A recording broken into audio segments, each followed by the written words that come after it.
This is going to be a little bit of a different episode. Actually, this can be a very different episode. If you're watching this on YouTube, you can see this is not my usual setup.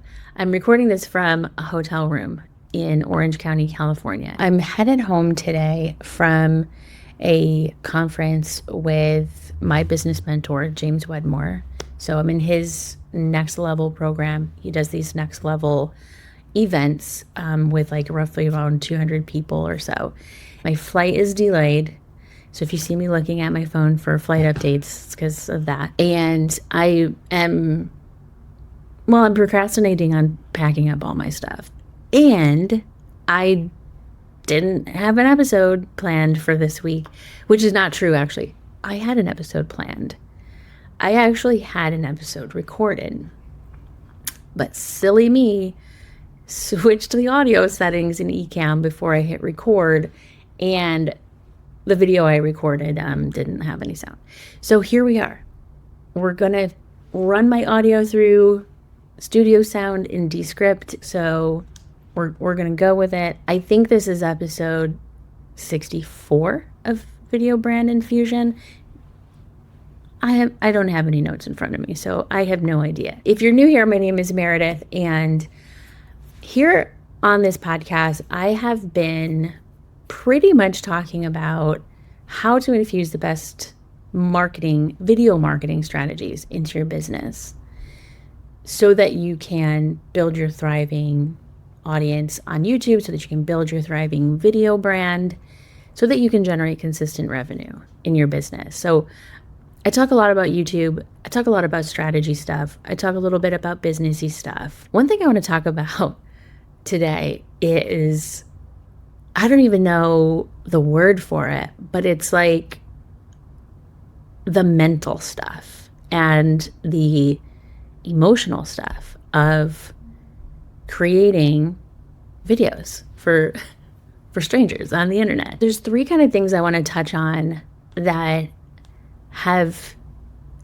really, I don't want to say they just occurred to me at this event, but they have sort of been leading up to some pretty big kind of realizations for myself. For the most part, if you're in Video Brand Academy, or if you've worked with me before, or if you've watched any of my videos, you know that I'm like 99.9% like, let's talk about strategy, let's talk about your setup, let's talk about gear and tech, and let's talk about AI. However, the reality is, when I talk to my clients and students online or in person, and I hear the things you're struggling with when it comes to YouTube or video or just business in general, almost none of it comes down to strategy and tech and setup. So I want to share 3 takeaways that are kind of a mix between my like mindset stuff takeaways from this event mashed up with what I see and hear from you and from my clients and students with what they're struggling with YouTube and video marketing and showing up online. Before I do that, let me just get a little tech setup out of the way here, because I just want to share with you, I'm recording in my hotel room. I did put my laptop in front of the window, so I have lots of like ambient daylight here. The camera on my MacBook Pro, look at it, makes my skin look amazing and my face looks thin. But I'm just using the microphone on my MacBook, so like, cross your fingers that it's actually working. So now that I got the tech stuff out of the way, I had to like put a little bit of tech stuff in there. One of my favorite discoveries this week has been, and this isn't new to me, like I've heard this before, I've done this kind of like work before, is when you show up in person or on camera, everyone wants to protect themselves from whatever, from ridicule, from embarrassment. Everyone wants to be liked. Everybody wants to be accepted. And we all kind of carry these masks that we wear that we think is going to help ensure that we are liked and accepted, right? And we're not going to dive deep into where those masks come from, but it's like way in your past. So we're talking about things like people pleasing and trying to appear like we're the smartest person in the room and trying to appear like we're the coolest person in the room and we don't have any problems and like we're just like nothing bothers us, everything's fine. And not to say that that can't be your like personality, but some people wear that character as a mask. What I realized, and the reason why I'm bringing this up, and I'm trying not to like go into like, try not to go too far down the rabbit hole here, but the reason I bring this up is we had a whole list of these masks on the board up there. And I realized that for me, when I think like, oh, I'm going to record a video, the more time and effort that I put into planning the video, planning what I'm going to say in the video, the more masks I'm planning for the video. I personally have tried and been working on in the last, like, I would say the last 2 years-ish, is to not rely on a script. First of all, what a time saver, right? To not have to script a video. But also, I've been working on just kind of trusting my brain and my mouth to figure out how to get the words out and that the right words will come out. This is coming from someone who's been on YouTube for 10 years and was very uncomfortable on camera when I first started and wanted everything to be perfect. And I didn't script everything word for word because I didn't have like a teleprompter to read from, but everything was very meticulously planned. And I realize now that all the planning does is plan the masks in. You figure out, well, I have to say this so that I sound smart. I have to say it like that so that people think I'm relatable. And I have to have a good hook so that people stay interested in what I have to say. And it's not that, like, you do have to have a good hook, but also whatever comes out of your mouth might be a good hook. You know what I mean? Like, it doesn't have to be overly planned all the time. I'm saying that out loud because I'm telling that to myself, okay? There's a list of, I think, like 17 different masks that people wear. One of them is perfectionism. And I think when it comes to videos and video marketing and showing up on camera, that's probably like the predominant mask that shows up for my clients and students and people that I run into in person. When I hear, oh, I can't start my channel yet because I don't have a space to set up my YouTubicle yet. That's perfectionism. You want it to be perfect.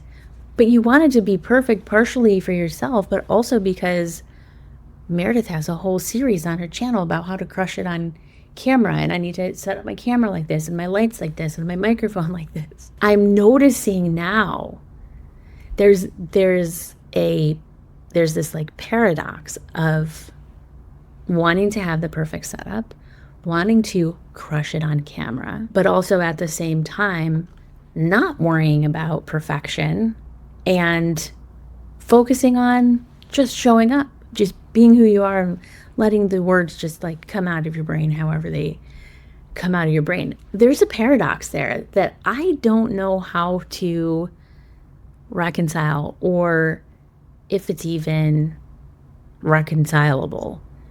The reality is, like, yeah, I think you should set up a YouTubicle so that you feel confident and comfortable walking into wherever you have your camera, your lights, your stuff set up and hitting record and recording your videos. I think you should have it set up so that you can just show up authentically, hit record, and not get in your head about the tech setup every single time, that you record a video. Obviously, if you're watching this video, right, on YouTube, I'm recording this from a hotel room on my laptop, no special gear, no extra microphone or anything. Sometimes you're using, this includes me too, okay? I'm not just talking to you. Sometimes you're using the setup and the perfection of having the setup as a mask, as a barrier to why you can't do it yet. You can't do it today. I'm going to wait till next week, next month, next year. I don't have a script in front of me. This is all just kind of coming out of my head as it comes. So you're going to get what you get. But I think the takeaway from that is two things. One, the more you plan, the longer you plan, the more like effort you put into the details of planning your videos, the more you're just planning in all of the masks, all of the protection, all of the ways that you think I have to have all of these things so that I look smart, so that I am going to be respected, so that people are going to keep watching, people are going to like me, people are going to accept me. And fiddling with or worrying about your tech setup is one of those masks. It's protection mechanism because it comes, I think, under perfectionism. And when we wear all of those masks and try to make everything so perfect, like we're trying to control how other people see us and perceive us in our videos, we're blocking all of our authenticity because we're like literally planning how to get rid of it. If I'm planning, well, I have to say this so that you think I'm smart, or I have to say it this way so that you know that I know what I'm talking about, then I am figuring out how to take the authenticity out of it and insert something manufactured, right? What harm is it? It's there to protect me, right? It makes me feel better. The problem with that is it's 2025.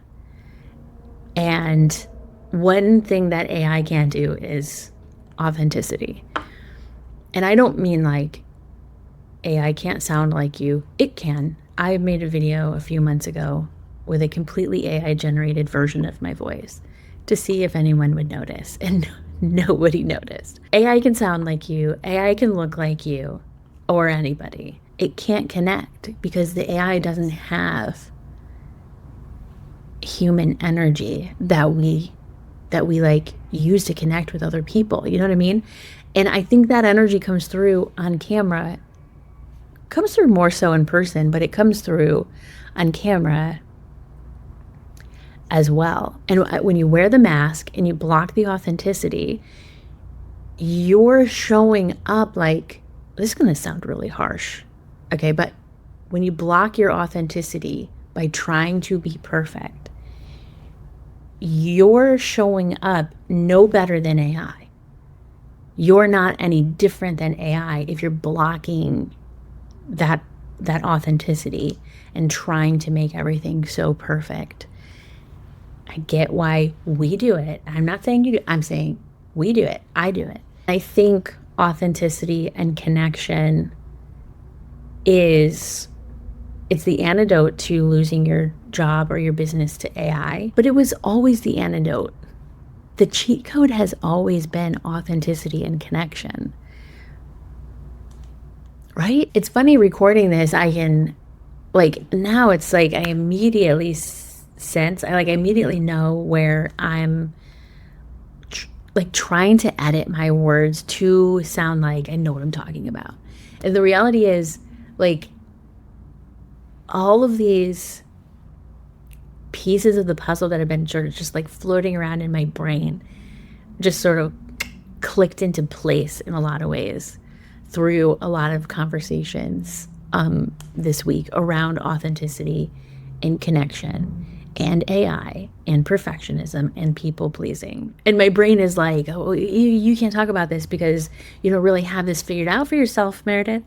But that's just me trying to protect myself. So I'm leading by example here, okay? I'm coming to you with a video where I don't really have all my thoughts together. I'm still trying to figure out exactly what it is that I want to say. I'm just going to let it roll out of my brain and, edit. I'll be editing this video for sure. Now, another thing that I have picked up on, the more business owners that I talk to about YouTube, like people who already have a business that I talk to about YouTube, the more I see the effect of the guruification of YouTube. What does that even mean? I just made that up. The guruification of YouTube. What I mean by this is business owners know. I mean, you get to a certain point in your business where you've got a system, you've got your strategies, you know what you're doing. You're not trying to still figure things out. You get to this point where you're like, okay, I just need traffic and leads. I just need people. I just need people to download my lead magnet. I just need people to come to my webinars. And YouTube is a fantastic traffic source. It's a fantastic traffic source. But YouTube is an audience builder first. Like, think about the platform of YouTube exists for audiences. It exists to attract and retain audiences. Again, like I have not pre-planned these words other than thinking about them in my head. I think a lot of business owners who are using YouTube, and I'm talking about like course creators, membership site owners, authors, speakers, coaches, even like maybe service providers who use YouTube as a traffic generator are treating YouTube like a traffic generator. I think I did do a video. I did an episode on this, I don't know, a few months ago.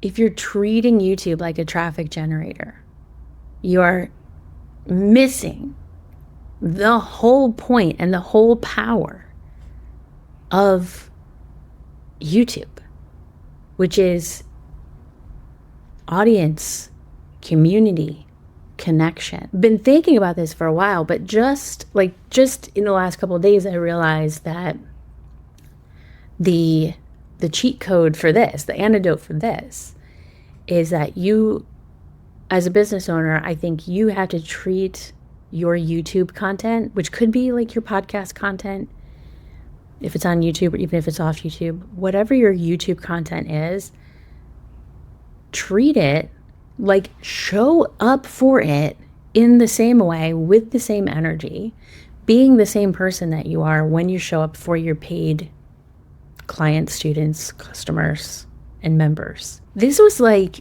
a huge unlock for me, where I realized, why am I excited to open up my laptop in my hotel room?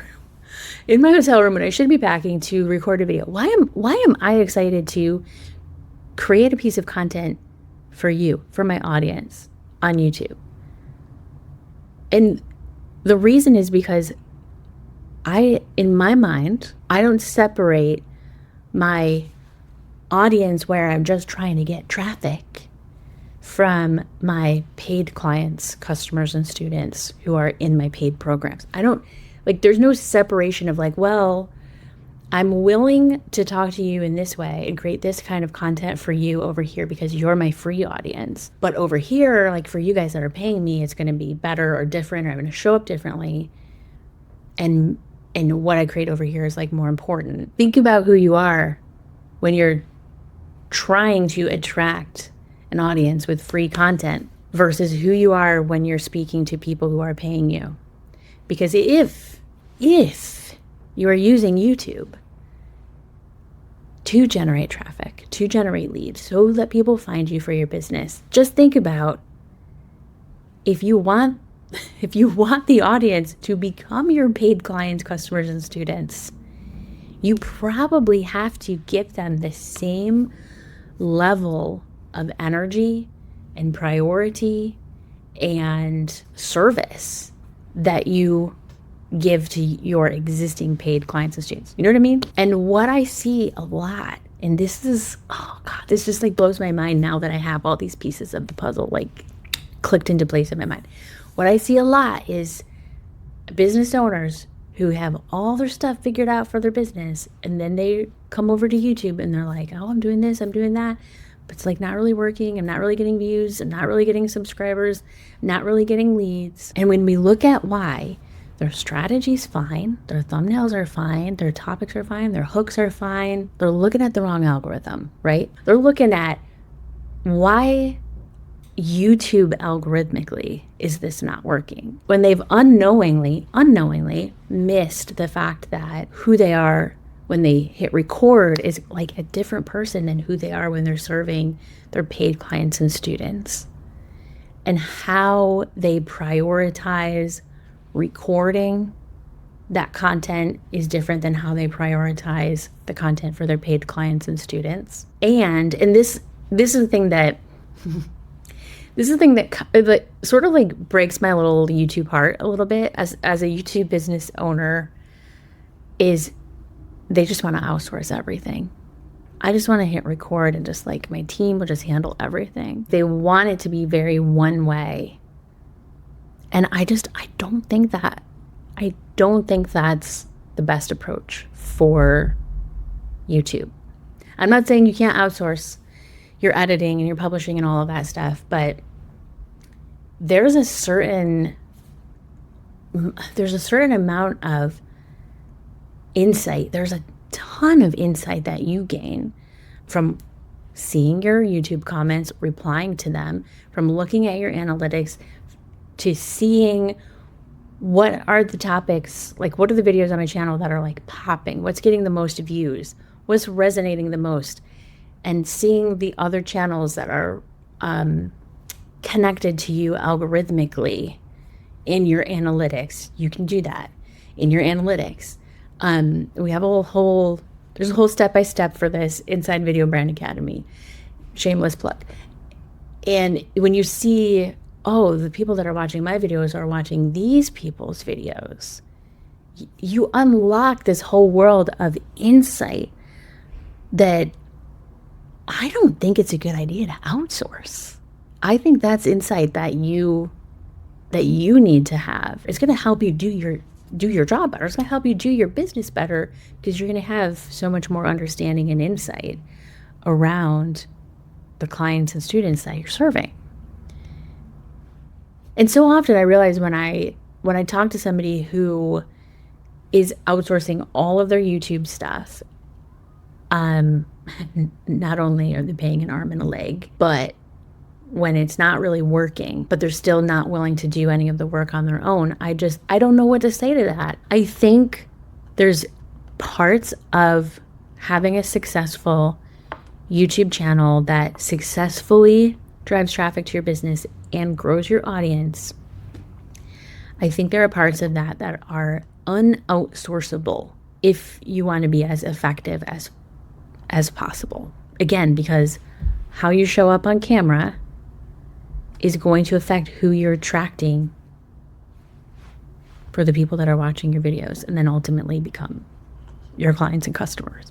If you outsource everything else except for hitting the record button, I don't know how you can authentically and connectively create a piece of content that is going to connect to your intended audience, you know? Oh man, I really feeling the pain of not having a script and having like all of my thoughts together, because this feels very rambly to me. I don't know if anything I've said makes sense.